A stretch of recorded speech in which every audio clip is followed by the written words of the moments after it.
faculty, proud family and friends, and my fellow nurse graduates. It feels surreal to stand here and say, we made it. We survived nursing school. The sleepless nights, the caffeine overdose, the emotional damage from exam question number 47, and somehow we came out of it alive, slightly traumatized, but in the best way possible. When we started this journey, we were full of energy and optimism. We walked into SPC ready to conquer the world of nursing, with our stethoscopes around our necks, our color-coded notes in hand, and dreams of saving lives. We thought we were unstoppable. The reality showed up and sounded like a call light that never stops going off. Suddenly, nursing school felt less like Grey's Anatomy and more like a reality show called Survivor, SPC edition. The challenge, stand conscious during the PowerPoint with 87 slides.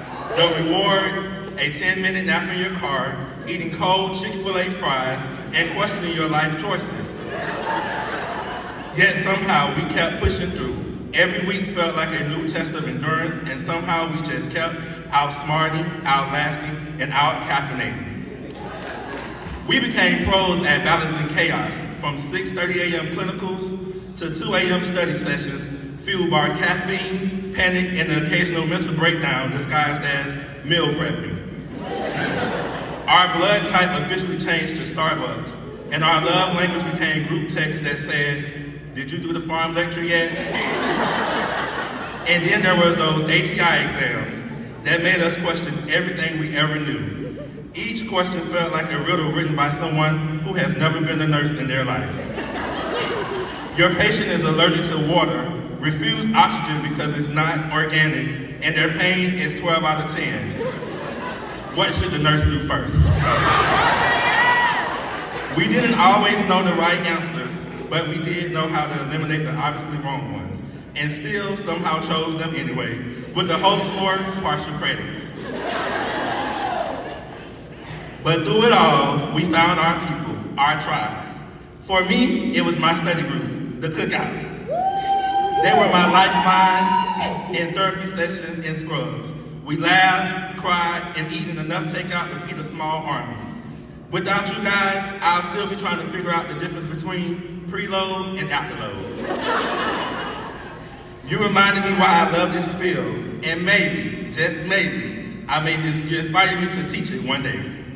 To our professors, especially the semester 4 professors, who reminded us it's in your syllabus, or hearing Professor Fanfare ask, does that make sense?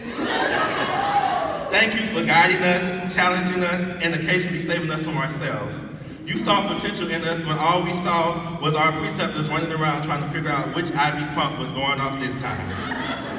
To the legendary nurse Kathy, thank you for helping us level up.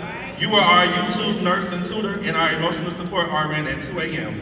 You would pause for an ad as you was explaining something important, and we'll just stare at the screen like, not now, Kathy, we're hanging by a thread. But somehow, you always came back with exactly what we needed to hear. A special thank you to Dr. Chastain. Your pharmacology lectures had the patience of a saint and the energy of 5 espresso shots. We'll never get meds again without hearing your voice in our head saying, check your parameters. You taught us to think critically, act confidently, and double check every patient who swears, I don't take any meds. I would like to take this moment for all our nursing graduates to stand and turn around to give your family and friends a huge round of applause. They've earned it.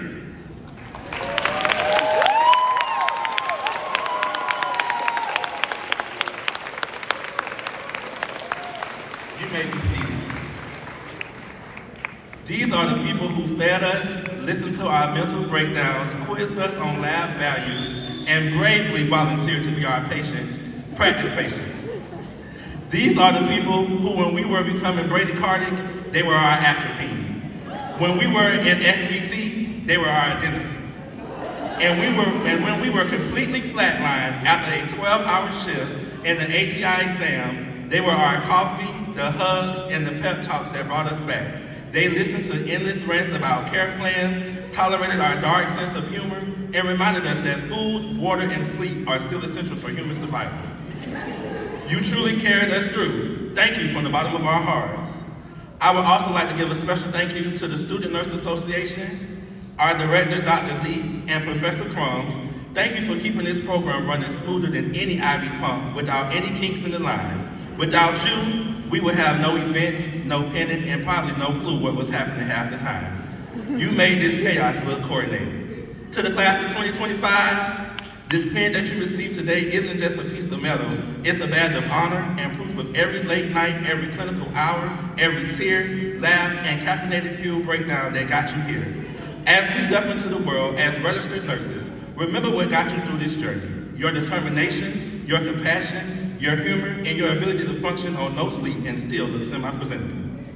We are entering a profession that demands both heart and grit, and you have proven that we have plenty of that.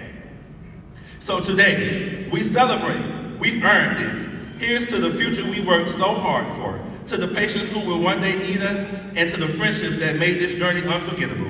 Congratulations, class of 2025. We did it. Now let's go level up.